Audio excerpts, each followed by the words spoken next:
Caleffi. We've got a very special guest today. This is a hot topic in the industry right now, and so we went out and we searched and we found, I think, one of the most knowledgeable people we could find to address this topic. So today we have with us, we're honored to have Jim Poehling, and I met James, probably 8 years ago at one of the solar shows, and every show I see him at, we have a really good long discussion on what's going on in the industry, so he certainly has his finger on the pulse of that. So scroll over and I'll tell you a little bit about Jim here from his sheet. So educated, well-educated, an engineer, spent a lot of experience with different boiler manufacturers and different levels of the industry and boilers. Like you can see Kewanee, A.O. Smith, some of the big names in boiler. A teacher, I know works at some of the trade techs and stuff in the Wisconsin area doing teaching, still doing that, I believe. Commission agent to start up big boilers and stuff like that, and now in the wholesale business. So as you can see, he's been through all the different segments of the industry, and he's knowledgeable, and I think you're going to enjoy this. And we're going to try and do some questions as we go along, so if you have something, type it in, and Mark and I are here in Milwaukee. We're going to kind of monitor the questions, and Jim doesn't mind if we interrupt him and say, okay, you know, we want to know about this while we're on this picture so we don't lose track of it. So, Jim, thanks for coming and helping us out here, and tell us what you know. Thank you very much. One of the things that off of my resume, if you can't find something that you dislike about me, then there's something wrong. But I've had a very diverse career throughout my working life, and I've been involved in lots of different projects. I did a radiant heating system for a professional dog track. I've provided specialized boilers for the steaming of wood for high-end guitars. I was part of the group that provided the original boilers for the MGM Grand Hotel in Las Vegas. Now those boilers, there was 4 boilers on that project. They bought them 3 different times. They went from high pressure to low pressure back to high pressure. Yeah, brilliant planning. I've also designed things like waterfalls for a big game museum. They had 5 different continents that they had animals for, and we put a waterfall between each of the continents. I've also, down in Texas, provided a design for pumping very alkaline water using air bubbles instead of a conventional submersible pump. But probably the most interesting project that I was involved in and very germane to this topic today was an accident investigation of a boiler plant that leveled half of a 200,000 square foot building. A 200,000 square foot building is essentially 3 football fields in size. Now this was a steam system, obviously. When we went to the job site, they had found the front tube sheet of the boiler about 1,800 feet away from the plant. Now that tube sheet weighed 1,000 pounds. Wow. Fortunately, no one was seriously injured within the plant or the surrounding community. One of the combustion chambers of the boilers was still intact. It had over 1 inch of hard water scale on its upper surface. Wow. The insulating effect of the scale in the boiler raised the metal temperature so high that it actually caused it to deform and sag. This put tremendous pressure on the boiler metal and it ruptured. Now this plant was equipped with water softeners, dealkalizers, a deaerator, and an automatic blowdown system. But over a series of years, all this equipment, including a low water cutoff, had been bypassed or modified for one reason or another. The resulting lawsuits were finally settled out of court, with all of the blame being placed on the plant operators. How they expect a manufacturer to say that we were responsible is beyond me. But now, a 50-gallon water heater in a house with a faulty relief valve and a failed temperature sensor actually is the equivalent of a half a stick of dynamite. You know, people don't appreciate how much energy exists in 50 gallons of superheated water. But today, what I want to do is I want to talk about how the hydronics industry got to our current state. Let's see if I get myself going in the right direction here. What's so unique about water? how to prepare a new system for operation, how to handle a system change-out, and then I'll talk a little bit about what kind of test equipment that I use on a regular basis. And I'll spend a little bit of time talking about chilled water systems since it was requested at time of registration.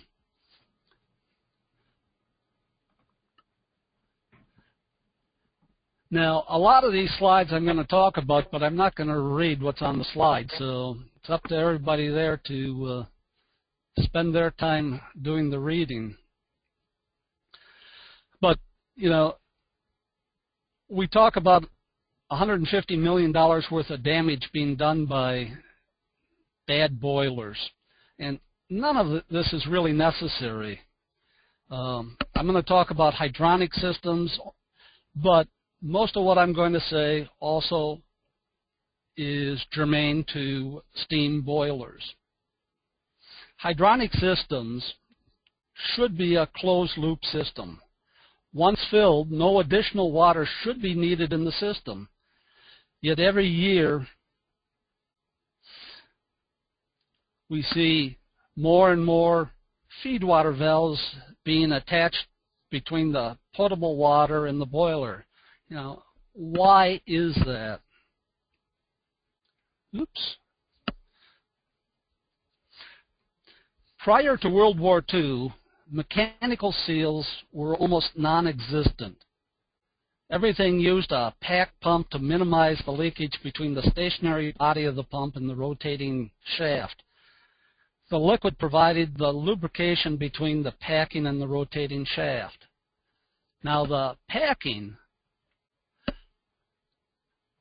which is, so much for that working, is this area in here. That was typically a fiber, either cotton or wool, that was impregnated with graphite. Now, the graphite was used to provide the initial lubrication as well as to keep the scale from adhering to the packing. Good practice of the day was to have 1 to 2 drops per minute leak from the pack seal. In a 24-hour period of time, a quarter more of water would leak out of the system.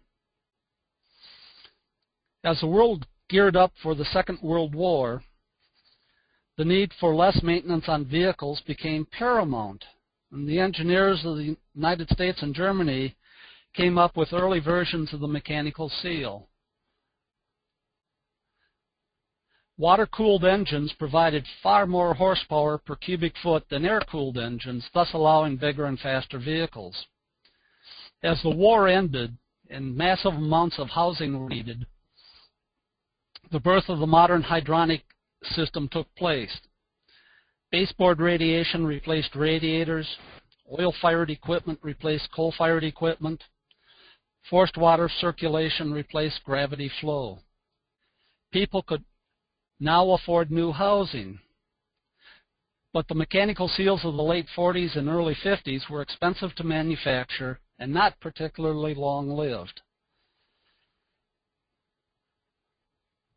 With people living in the suburbs, the car became a necessity. Car manufacturers were pushed to find new, cheaper, and better methods of building mechanical seals. In the mid-50s, mechanical seals came to the plumbing and hydronics industry. First, in mechanical seals for new submersible pumps, and that's all the longer that submersible pumps have actually been on the market. And then to the hydronic and potable water industries.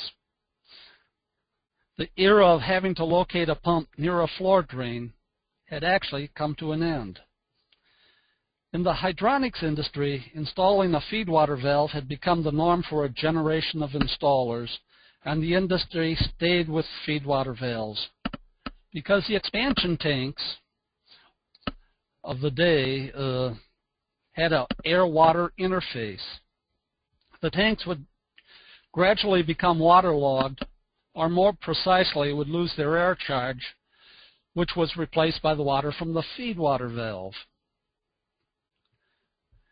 In the 1970s, CATs, or contained air tank systems, were introduced into the well industry with great success. The bladder or diaphragm tank got rid of one of the most vexing problems in residential well industry, that of keeping a proper air charge in the potable water storage tank.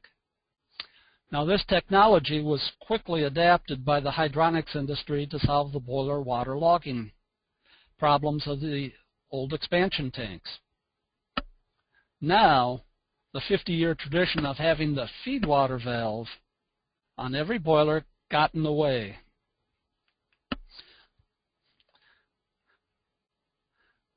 The cast iron boilers, and if you think that picture is fuzzy, it was done on purpose. Can't identify any manufacturers here. But the boiler manufacturers didn't care if a feed water valve was on the system. The tank manufacturers didn't care. The pump manufacturers didn't care. No one cared about the system as a whole, just their parts of the system. And a second thing happened in the late 50s and early 60s, the packaged boiler feed pump systems. Back in that day, too many boilers were being installed with inadequate pumps, causing boiler warranty issues. The boiler manufacturers, to overcome this problem, began to install pumps on their boilers along with all the necessary safety controls to properly run and protect the boiler. This posed a problem on how to ship a packaged boiler system. As a group, they chose to ignore good engineering practices of placing the boiler, air venting, and expansion tanks before the circulating pump. The statement that was made at the time was, "Placing the pump on the inlet side of the boiler helps to protect the seal of the pump by placing it at point of lowest water temperature." They still called for the air vent and expansion tanks to be installed downstream of the boiler. The reason that they placed the pump on the return was for shipment reasons, nothing else. You could keep it a nice low package. You'd be able to stack boilers 2 and 3, 4 high when you shipped them. If you put the pumps on the top of the boiler, you couldn't stack them up for shipment.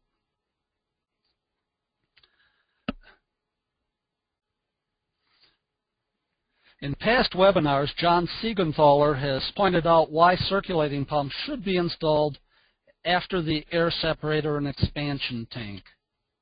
Then there's one more problem. The consumer, the homeowner, they no longer know what's installed in their house or how it works.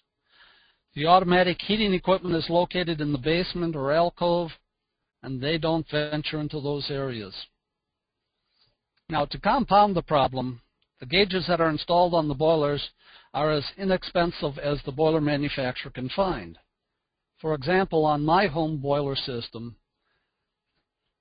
as installed, the combination pressure temperature gauge read 5 psi when 18 psi was actually in the system. And this was right out of the box from the manufacturer. If I set the feed water valve to maintain 12 psi with the boiler cold, using these numbers, I would be very lucky if I didn't blow the relief valve every time the temperature reached design. Of course, you might guess I don't have a feed water valve on my system. So much for the background as an industry. And so how do we create a better system solution for heating and cooling homes in North America? To understand what needs to be done, a basic understanding of water and the solubility of minerals is needed. This is going to be necessarily very brief. Whole industries and professions are based on the study of water and mineral solubilities.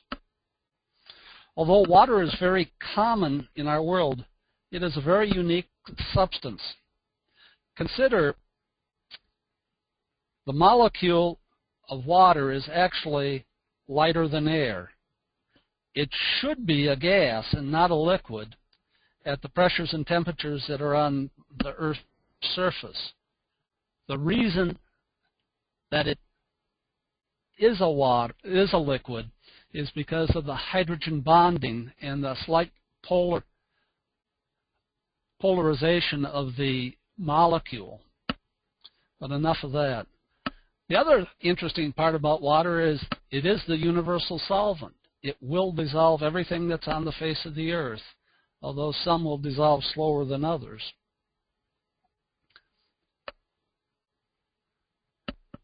As a liquid, it has all the various things that you see here, and this makes it particularly useful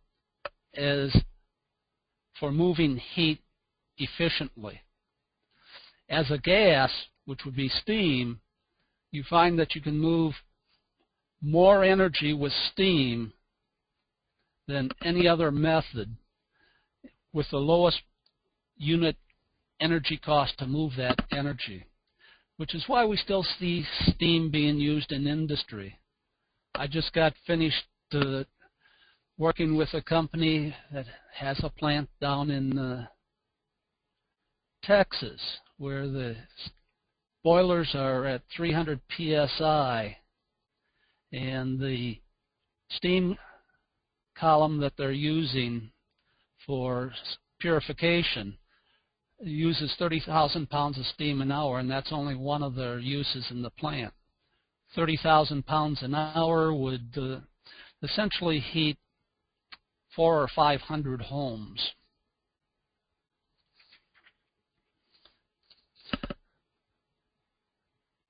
The other nice part about water is it's pretty much universally available across the planet, except in California right now. And it is also known as a refrigerant, and it's known as refrigerant R718, and actually can be used as a very effective refrigerant if you're willing to work in a vacuum system. Now, the real problem goes back to it's a universal solvent. For our interest, we're interested in what happens with the metals of calcium and magnesium and the anions of carbonates, sulfates, hydroxides, and chlorides, plus the gases of oxygen and carbon dioxide.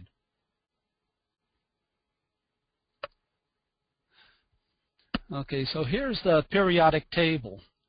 The farther to the left and higher up on the periodic table, the more reactive the substance. Magnesium and calcium, the two that are circled, make up 5.7% of the Earth's crust. Calcium and magnesium are normally found as carbonates in the Earth's surface. They are soluble in water and will react with carbon dioxide and water to form bicarbonates that are even more soluble in water.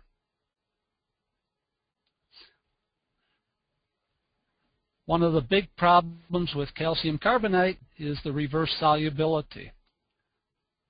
Most minerals, as they get hotter, become more soluble. Calcium and magnesium, the hotter they get, the less soluble they become. The map on the right shows a concentration of hardness in surface water throughout the country. It's also an approximation of the hardness of the subsurface water. The light yellow is 3 grains per gallon. The dark green is 14 grains per gallon hardness.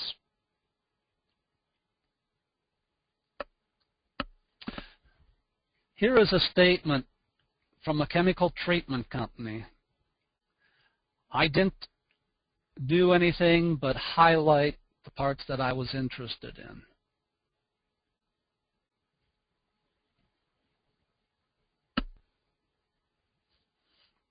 There is nothing mysterious about how dissolved chemicals in water act within the system.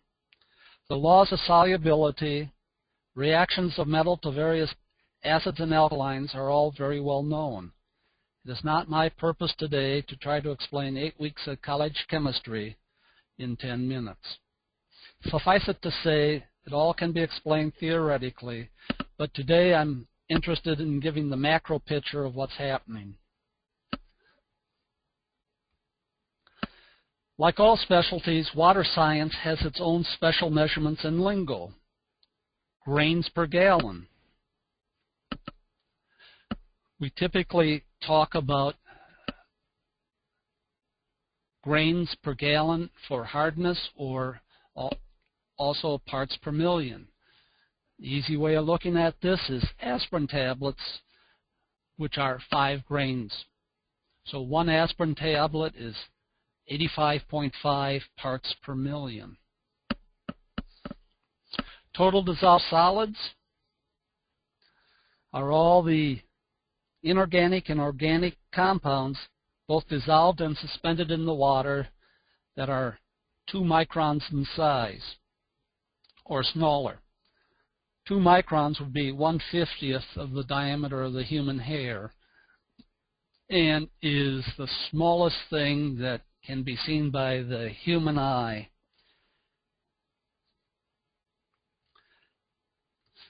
Also, anything this small will not settle out of solution.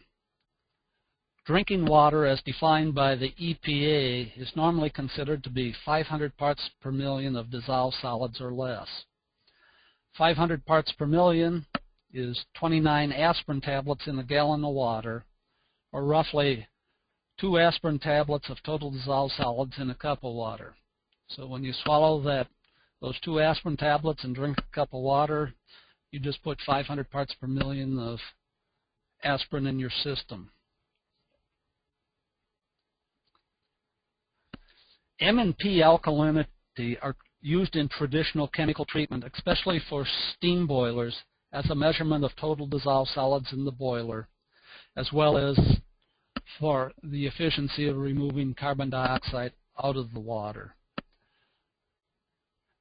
For hydronic systems, M and P alkalinity are not particularly important.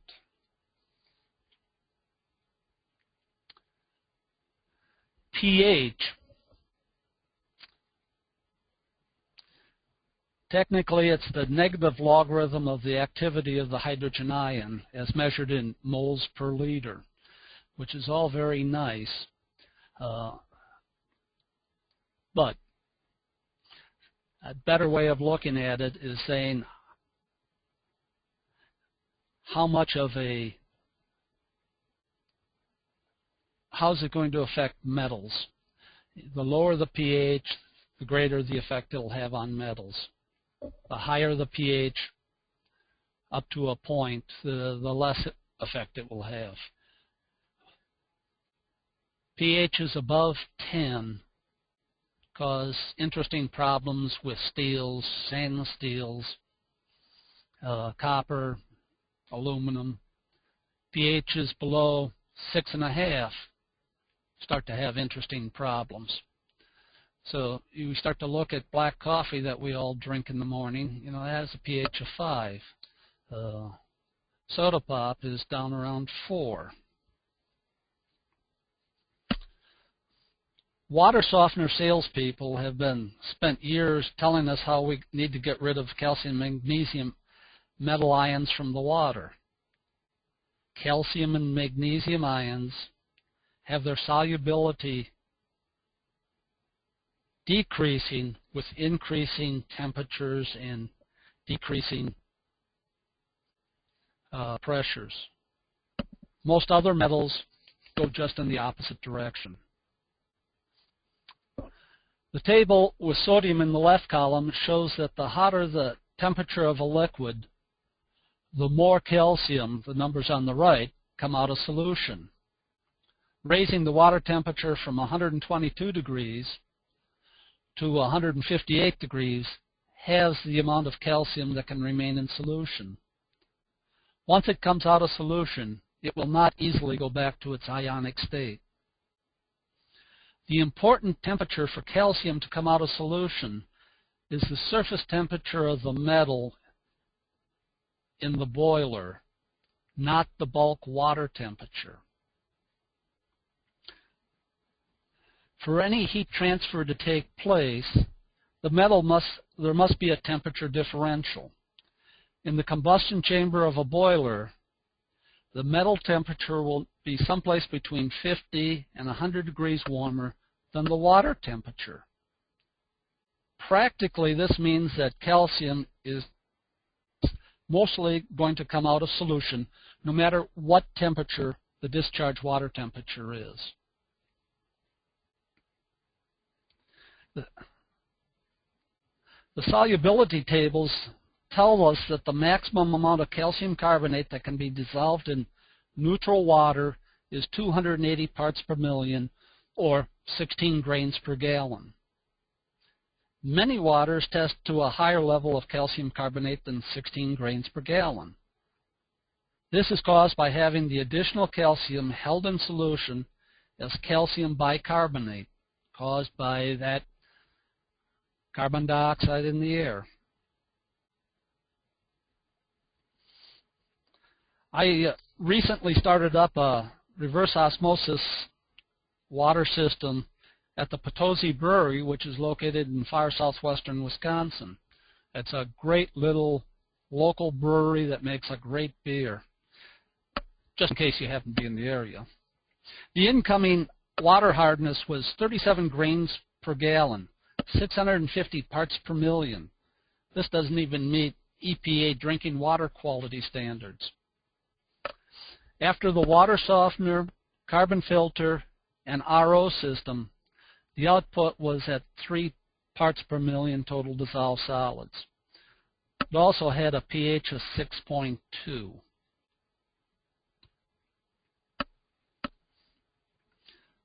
Another of the concerns is the solubility of oxygen and carbon dioxide gases. Both are naturally picked up by the rain as it falls through the atmosphere, as well as being absorbed from the air into surface waters. At 60 degrees, water will hold 9.4 parts per million, which works out to be 2.07 cubic inches of air per gallon of water, and that's at a temperature of 150 degrees, as you might be able to read on the chart.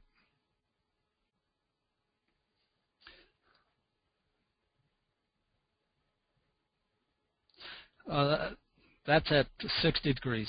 At 150 degrees, it falls to 4 parts per million, 0.88 cubic inches of air per gallon of water. If the oxygen is not bled from the system as it's released, it will reabsorb as the water cools, hence the need for the air separator after the boiler.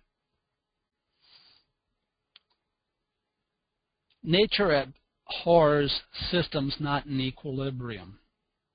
With the old-style compression tanks, the deaerated water in the system would so slowly absorb the oxygen in the tank.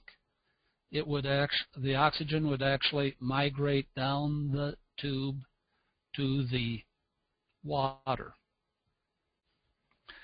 This was the source of air that was constantly being bled from the old-style radiators, and why the compression tanks would eventually waterlog.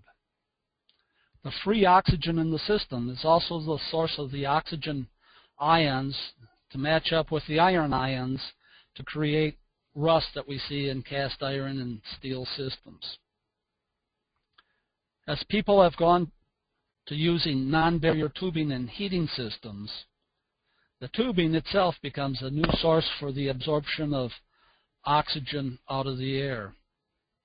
A really great air separator is needed for these systems, with the water velocities through the separator being scrupulously watched. Although carbon dioxide is only 0.04% of the atmosphere, 400 parts per million, and 1/500th of the volume that oxygen represents, it is still more soluble in water at surface temperatures than oxygen. Typical groundwater will have 10 parts per million of carbon dioxide in the water, which will interact with the water to form carbonic acid. It is the carbonic acid within the water that makes demineralized water, or RO, have a pH below neutral. Demineralization, reverse osmosis, will take out ions. It will not take out the dissolved oxygen or the dissolved carbon dioxide in the water. The only way to remove those two is to raise the water temperature up to the boiling point, or with totally distilled water, steam distilled water. If you're going to steam distill water, then you must, as soon as it's distilled, cap it so no additional oxygen or carbon dioxide has access to the water surface. Not very practical. Unlike calcium in water, oxygen and carbon dioxide percentages are not governed by the surface temperature of the metal in the boiler system, but by the bulk water temperature of the system. A boiler running with 130-degree water will contain 5 parts per million of total dissolved oxygen and 6 parts per million of dissolved carbon dioxide. Neither of these gases will leave the boiler system until they react with a metal or a neutralizer, even if there's an air separator in the system. These gases are not microbubbles. They are truly dissolved in the water. In Wisconsin, there's a number of people burning wood in outdoor atmospheric boilers. The water side is open to the atmosphere. Without proper treatment, and most of them don't get any treatment after the first year, these boilers fail in about a 5-year period of time, and they're all failing from internal corrosion.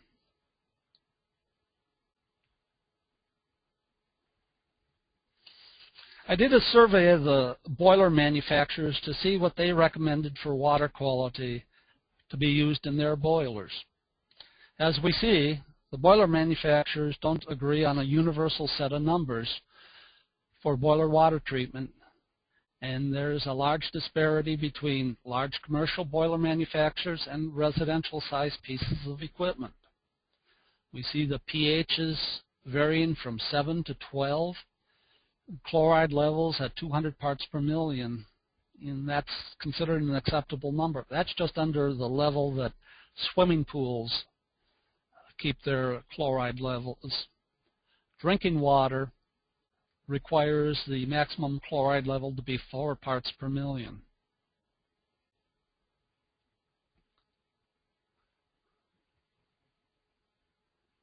Water chiller manufacturers also recommend for hardness is based on the reverse solubility of calcium and magnesium.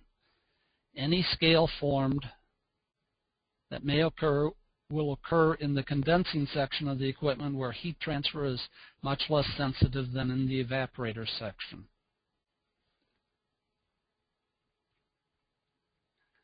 I need to briefly address glycol water systems.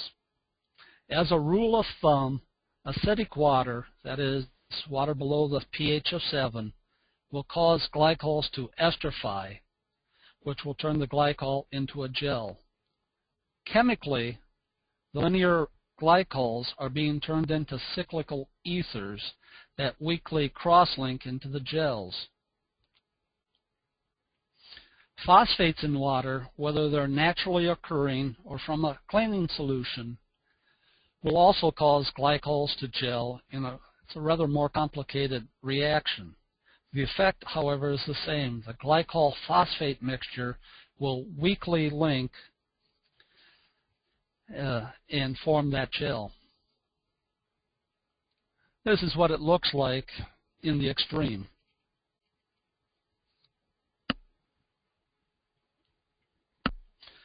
One of the things that I hear when I'm out on job sites is chemical treatment isn't necessary on hydronic systems.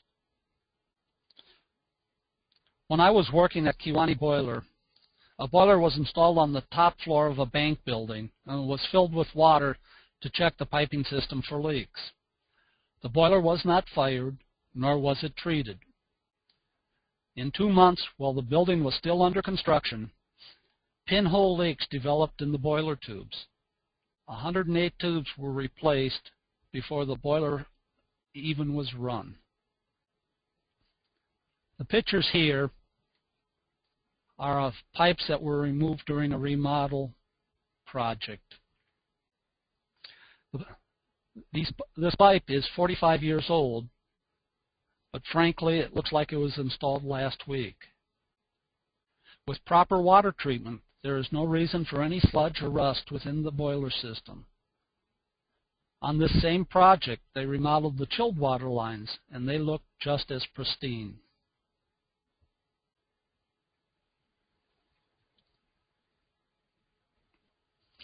This is a schematic of a high-efficiency condensing fire tube boiler. The heat transfer in the furnace section of the boiler is high, but not unreasonable. During my years with Kewanee Boiler, most of the large steel fire tube boilers had heat transfer rates in the combustion chamber, furnaces in today's parlance, of 125,000 BTUs per hour per square foot. The wall temperature in the radiant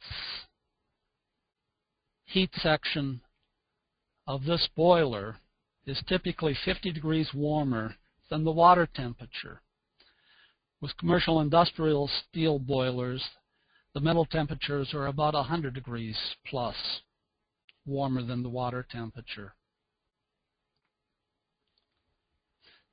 If any section of that furnace wall gets reduced flow caused by sludge or scale, as we see in this particular drawing or picture, the water temperatures on the water side of the furnace can exceed the boiling point. Steam, as a gas, is a very good insulator, which will raise the furnace temperature even higher in the area of reduced flow. Unequal metal expansion leads to metal fatigue and failure. Okay, enough of this. Time for me to put my recommendations out to you. As you may have guessed by now, I am not a fan of using any old potable water for boilers and chillers. If you don't put any problems into the water, you won't have any problems later. Your customers is spending $5,000 to $10,000 for a new system. Distilled water at any large supermarket costs someplace between 90 and $1.10, at least in the La Crosse market area. Most new homes will use between 10 and 20 gallons of water, so it costs 10 to 22 gallons to avoid the callbacks caused by bad water. And now you don't have to install a backflow preventer or a feed water valve on the water system. A half-inch double-check backflow preventer, by my estimates, costs about $44, and by the time it's installed, it's costing the homeowner something over $100.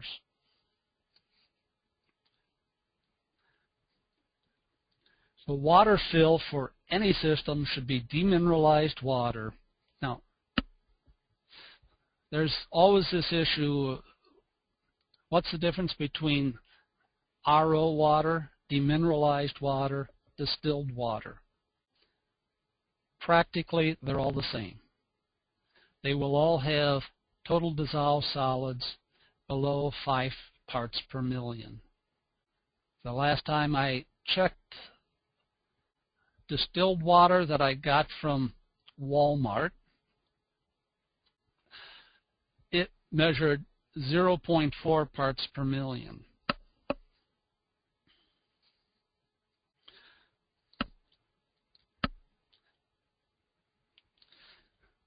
But you do need to add a chemical protectorant.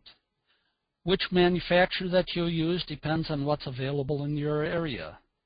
I just recommend using the same company for the cleaning chemicals as the protectorant.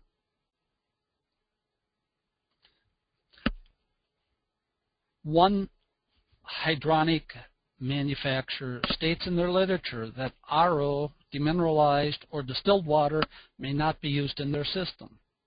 I have entered into a dialogue with them as to the reason.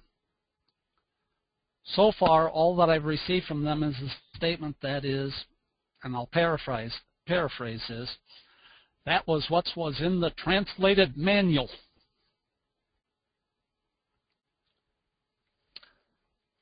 I have found that a properly bled boiler and chiller system has someplace between 5 and 10% of the system will be trapped and or dissolved air in the piping system. This table is set up to allow the system to be pressurized to 20 psig cold fill and should not exceed 25 psig when heated. These are based on Amtrol's diaphragm pipe sizing. Now the calculations to do this are mine, not Amtrol's.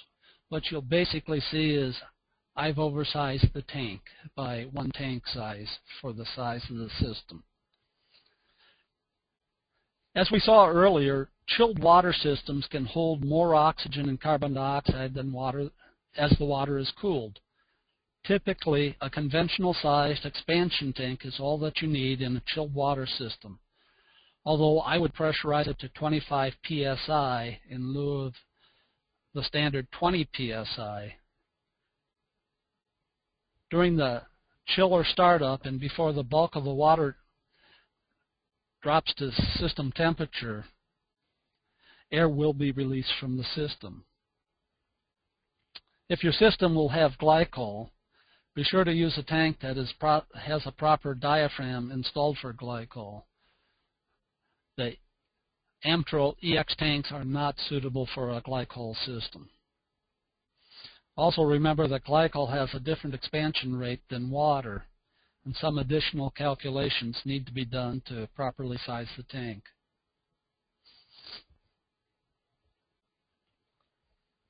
The second thing that must be done is proper system design. Put it in wrong, nothing works. The boiler, the air vent, the expansion tank, the pump must be located where they belong. The purge and shut-off valves have to be installed on each zone. An extra valve installed today will save hours of purging and bleeding time in the future. A low water cutoff or flow switch needs to be installed on the boiler to prove that the water flow before firing the boiler. There needs to be a hose bib located in the system to fill the system with water. If plastic tubing is used in the system, it must have an oxygen barrier to prevent oxygen from entering the system that will lead to future problems.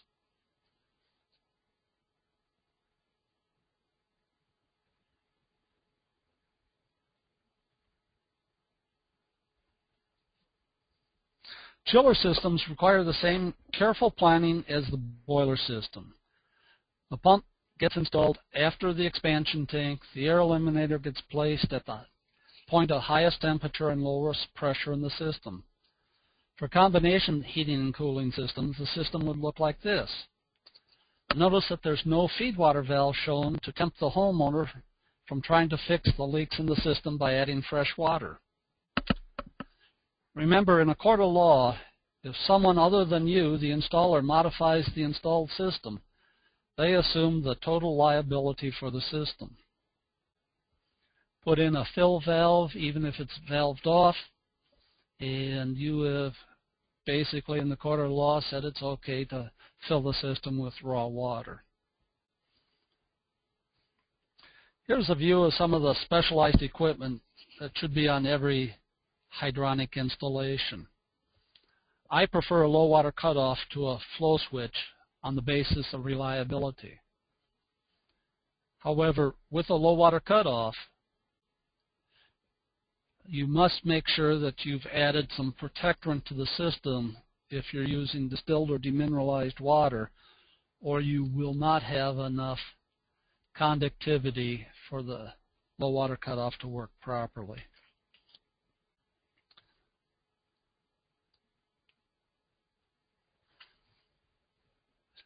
To clean a new system requires the removal of the pipe dopes, soldering fluxes, boiler production oils, dust, dirt, and general debris. Generally, this is done with a mild inhibited acid, either citric or phosphoric acid. Citric acid is today's preferred acid. You know, for me, every time I hear citric acid, I picture oranges and lemons. But there's 1,600,000 tons of citric acid used each day. And it actually comes from a specialized mold grown in a sugar-water mixture. So it truly is a green product. Phosphoric acid does have the additional benefits of acting as a chelating agent on iron, producing a very hard iron phosphate layer. But remember, if you don't get the phosphate out completely and you put glycol in, you could run into a problem.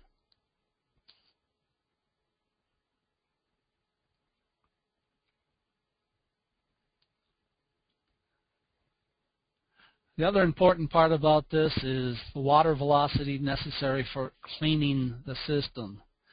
It needs to be above 4 feet per second, preferably 6 feet per second.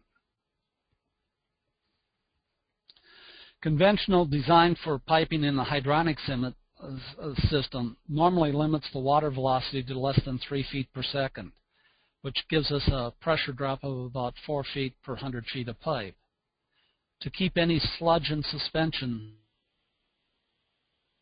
requires a velocity of about 6 feet per second.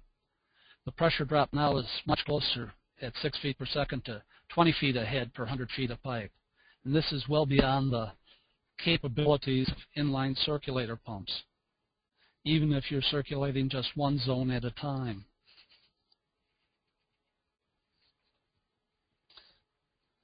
Systems that you're going to use glycol in as an antifreeze, the system needs to be rinsed until the discharge water has the same total dissolved solids as the inlet water.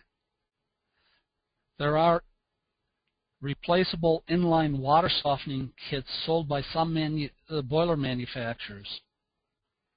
These are polyphosphate treatments that slowly release the polyphosphate chemical into the water. Used in conjunction with glycol, the polyphosphates will cause the glycol to gel. Please do not use those systems. There are two methods for cleaning a new system. One that takes a day and the other one that requires testing and monitoring for 2 or 3 days. I have seen too many jobs that the system pumps were used to circulate the chemical cleaners for 2 to 3 hours and then flushed to drain and refill the system with raw water.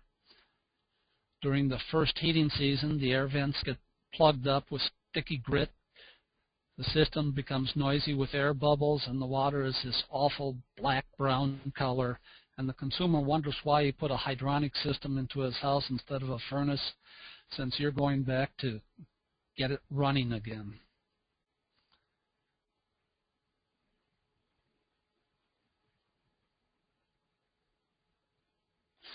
The problem jobs normally are not caused by people that are willing to sit here through this webinar, but by contractors that don't know that they don't know. And we all run into them.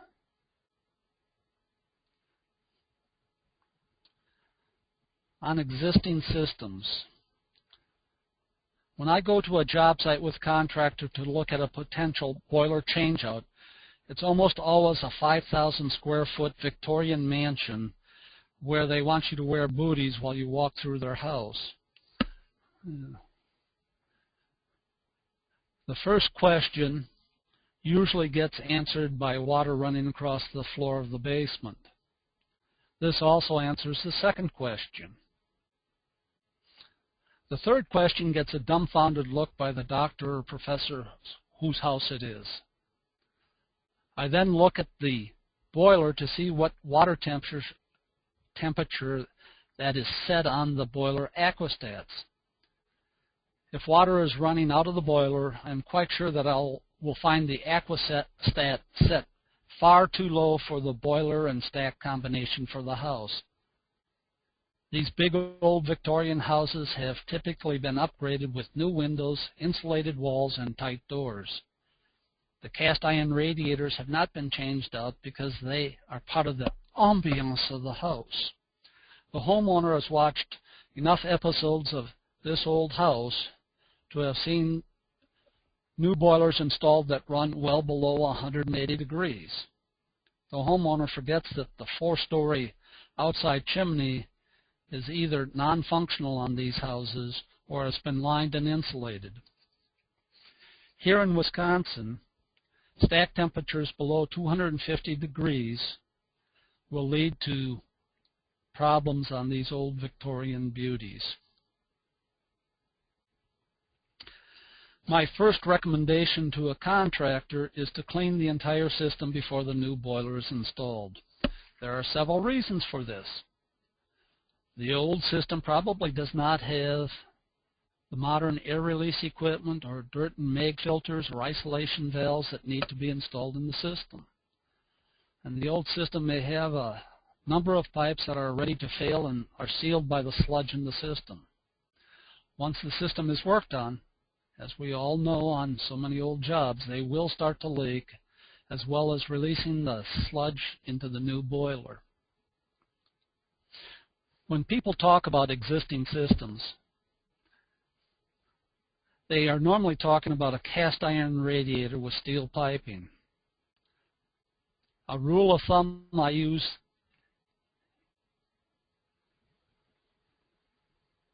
is that you need 4 to 6 feet per second of water velocity to clean the sludge out of the system. But how is the cast iron radiator built? Typically, they were designed for steam and then modified for water. They have very large passageways throughout the radiator, typically equivalent to 2 inches of pipe. To get water velocities of 4 to 5 feet per second through a radiator, we need flows in excess of 40 gallons a minute. The pipe feeding the radiator is normally 3/4 or 1 inch since it's been changed to hot water. At 40 gallons a minute, a 1-inch pipe would have a water velocity of 15 feet per second and a pressure drop of about 1 foot of head for every foot of pipe. Clearly, the flow rates mean that to clean out a cast iron boiler system, each radiator has to be disconnected and cleaned individually. The cost would be prohibitively expensive for most homeowners. My recommendation: clean the system as you would clean a new system. Realize that a substantial amount of sludge will remain within each radiator. To prevent this sludge from affecting the new boiler system, a dirt and rust magnetic filter needs to be installed in the system. It needs to be installed in the return line or lines coming out of the system prior to going to the near boiler piping.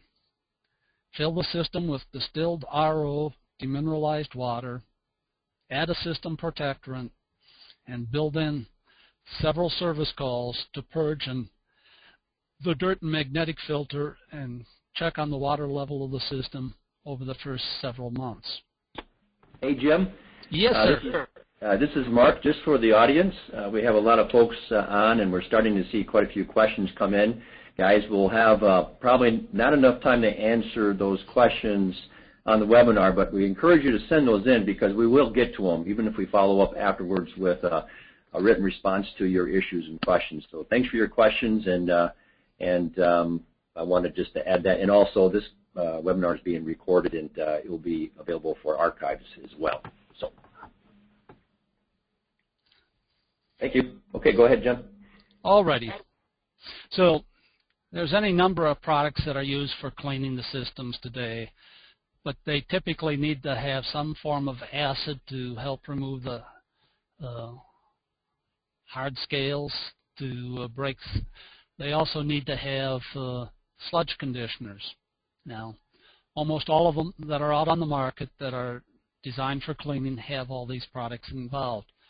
But remember to rinse way beyond what you think is necessary.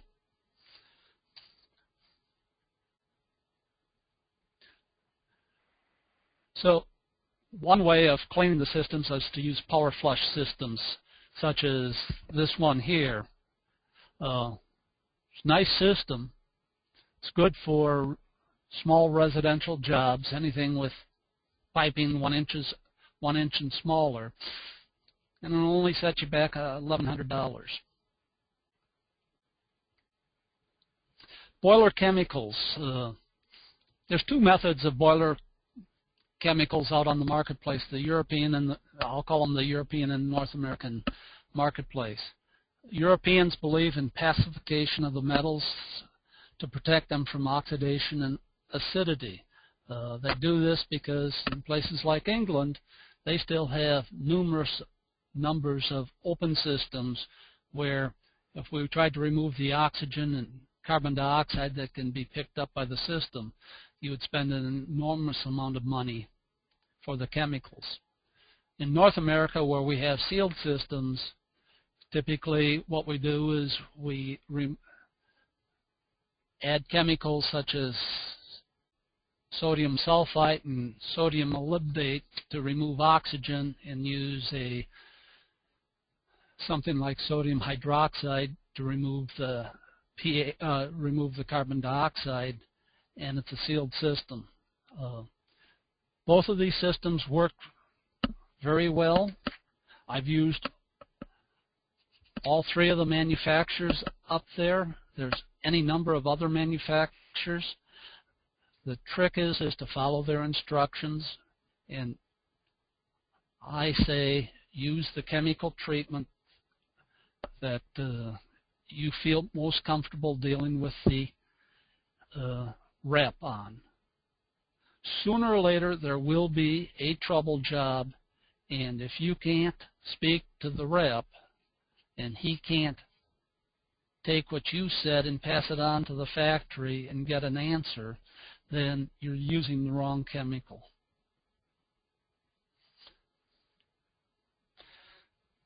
So just use what you need.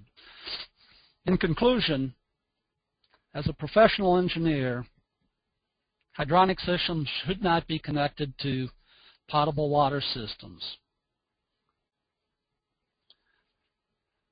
I've seen houses that have been destroyed by broken hydronic lines when the family's on vacation.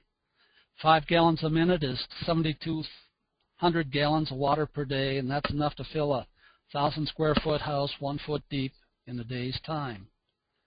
Of course, we all know that the floor drain, which was covered over by flooring, will certainly drain that away and prevent any damage from being done. If you have to put in a feed water valve, put in shut-off valves on both sides of the valve and shut them both off, and remove the valve handles and take them with you. So, the tools of the trade that I use: total dissolved solids meter.